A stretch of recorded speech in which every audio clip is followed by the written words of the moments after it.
आज आपण माने सिंदूर खेल एपिसोड रे देखिबा को पाइबे आद्या किचन रे रसोई करूथिबो देखिबो डबा रे गोटे कागज रे किछि लेखा होई गड़ा हेइथिबो। आद्या कागजटी को बाहर करी देखिबो आ पढिबो जदि एबे रागी की अछ ताहेले छात ऊपर को आस मु नहेला नाही हुए तो ठंडा पवन तुमको बुझेई देई पारिबो।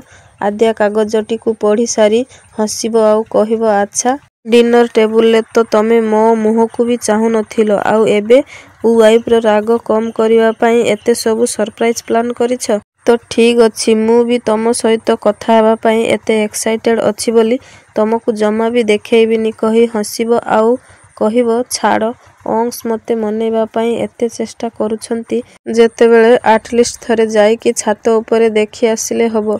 एक्चुअली बाबू हमरो कोन प्लान करिछंती तापरे छात ऊपर को जीवो छात ऊपर पूरा अंधार हेइथिबो। आद्या कहिबो जणा नाही अंश मते एठी काहे की डाकिछंती के जानी तापरे अंश मध्य छात ऊपर को आसीबो आ कहिबो आश्चर्य एठी तो चारियाडे पूरा अंधार आउ मते जे डाकिछंती सिए भी कुआडे गायब कहि जाउथिबो अंधार रे आद्या आ अंश धक्का हेइ जिवो। आद्या कहिबो तमे अंश कहिबो तमे सेतिके बेले लाइट जळिबो घर को सुंदर भावरे सजा हेइथिबो। आद्या कहिबो वाओ एते सुंदर अंश कहिबो हां सुंदर तो लागिबो निश्चय जेते जा हेले एते परिश्रम करी तमे डेकोरेशन करिछ ना सुंदर तो लागिबो। आद्या कहिबो मु किंतु एसबु तो मु करिनी एसबु तो तमे करिछ ना अंश कहिबो मु आद्या कहिबो हां अंश कहिबो नाई बाबा नाई आद्या कहिबो नाई बाबा माने अरे तमे ही तो मते एठिकी डाकिछ ना अंश कहिबो कोन हैला मु डाकिछि आद्या कहिबो हां अंश कहिबो अरे मु काहे की तुमको डाकिबी तमे तो मते एठिकी डाकिछ तमे जो रूम रे चीट रखिथिलो सेई चीट को फॉलो करी कि मु एठिकी आसी पहुंची गली। आद्या कहिबो अच्छा मु काहे की तुमको डाकिबी मते तमे रगेइथिलो ना तो मनैबा काम भी तमरो आउ बाकी रहिला चीट कथा by the way sir cheat तमे मते देइथिलो। अंश कहिबो अच्छा मु काहे की तुमको सब बेले मनैबी आउ तुमको कोन लागुछि जेते बेले हमर झगड़ा हुए खाली मोर ही भूल थाए माने तमरो किछि भी भूल न थाए न कि टिके टिके झगड़ा रे मुंह फुलेई की बसंती सेथिरे पुनी मते कहउछंती।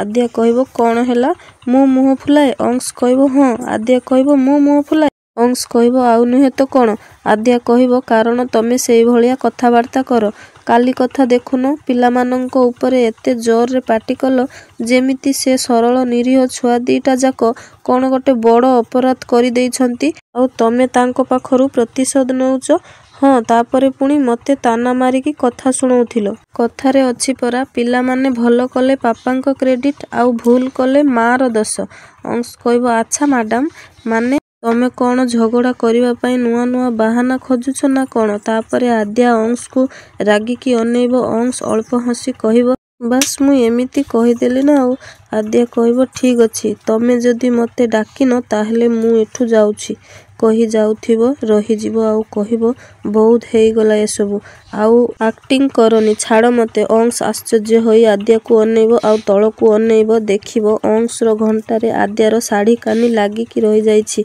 अंश कहिबो मु कोन कली आद्या बुली पड़िबो आउ कहिबो ताहले मते अटकेलो काहे की अंश कहिबो अरे मु काहे की तुमको अटकेबी आद्या कहिबो हां तमे बा काहे की मते अटकेइबो कहि साड़ी कानी को टाणी जाउथिबो अंश ऊपरे जाई पड़ी जिवो तापरे दुहे दुही को अनेइबो। अंश कहिबो आद्या तमे आजी एते सुंदर देखा जाउछो जे तम आगरे कांद भी मलिन पड़ी जिवो। आद्या लाजरे हसिबो आउ अंश को चाहिबो दुहे दुही को अनेइ भाबिबो गोटे डांस हबो डांस सरी जिवो दुहे दुही को भावना रो बाहरी आसीबो।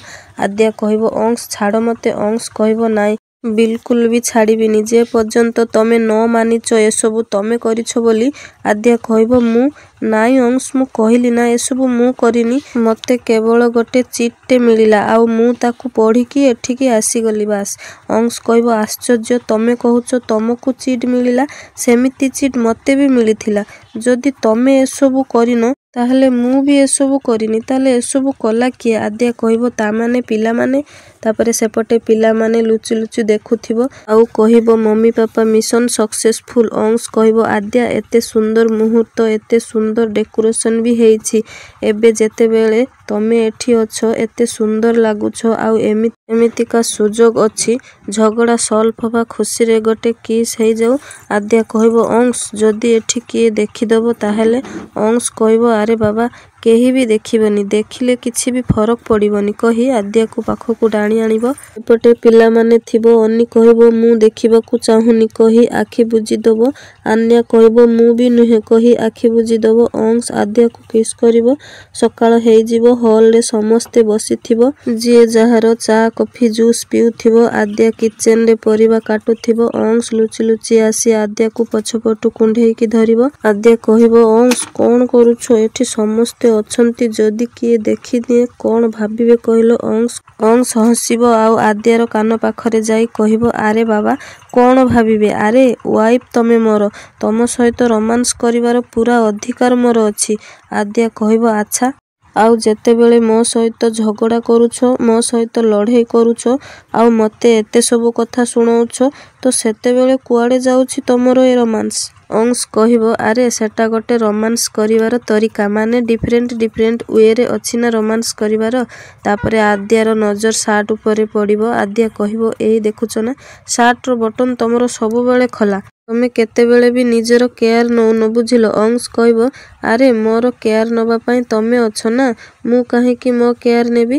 ବାହାସାହା ହେଇସାରିଲିଣି, କେୟାର ନେବା ପାଇଁ ମୋ ସ୍ତ୍ରୀ ଅଛି। ଆଦ୍ୟା ଅଂଶର ସାର୍ଟ ବଟନ ଲଗେଇ ଦବ। ଦୁହେଁ ଦୁହିଁଙ୍କୁ ଅନେଇ ହସିବ। ମଲ୍ଲିକା ହଲରେ ବସିଥିବ, ସେମାନଙ୍କୁ ଦେଖିବ ଆଉ ରାଗରେ କହିବ ଏ ଦି ଜଣ ପୁଣି ଏକାଠି ହେଇଗଲେଣି। ସବୁଥର ଏ ଆଦ୍ୟା କେମିତି ମୋ ପାଖରୁ ବଳେଇ ଯାଉଛି କେଜାଣି? ଏ ନାରୀ ନୁହେଁ, ଗୋଟେ ନାଗୁଣୀ, ମୋର ସବୁ ଖୁସିରେ ତାର ବିଷ ଭରି ଦଉଛି। ରେ ରାଘବ କହିବ ରାଜନ, ଝିଲମିଲ ବୋହୂର କିଛି ଖବର ମିଳିଲା? ତୁ ଥରେ ଯାଇ ତା ପରିବାରଠୁ ଖବର ନେଇକି ଦେଖେ। ରାଜନ କହିବ ବହୁତ ଥର ଚେଷ୍ଟା କରି ସାରିଲିଣି ଭାଇ, ତା ପରିବାର ସାଙ୍ଗରେ କିଛି କଣ୍ଟାକ୍ଟ ହେଇପାରୁନି, ଆଉ ଝିଲମିଲ ନମ୍ବର ବି ସେବେଠାରୁ ସୁଇଚ୍ ଅଫ୍ ଅଛି। ଆଉ ବାକି ରହିଲା ତା ପିଇସି, ତାଙ୍କ ନମ୍ବରକୁ ମୁଁ ବହୁତ ଥର ଟ୍ରାଏଲ କଲିଣି, ହେଲେ ନଟ୍ ରିଚେବୁଲ କହୁଛି। ତାପରେ କଲିଂ ବେଲ୍ ବାଜିବ, ଜଲେବି ଯାଇ କବାଟ ଖୋଲିବ, ଦେଖିବ ପୁନିତ ରିୟାକୁ ବାହା ହେଇ ଆସିଛି। ମେଘା କହିବ ପୁନିତ, ସମସ୍ତେ ଆଶ୍ଚର୍ଯ୍ୟ ହୋଇ ପୁନିତକୁ ଚାହିଁବେ।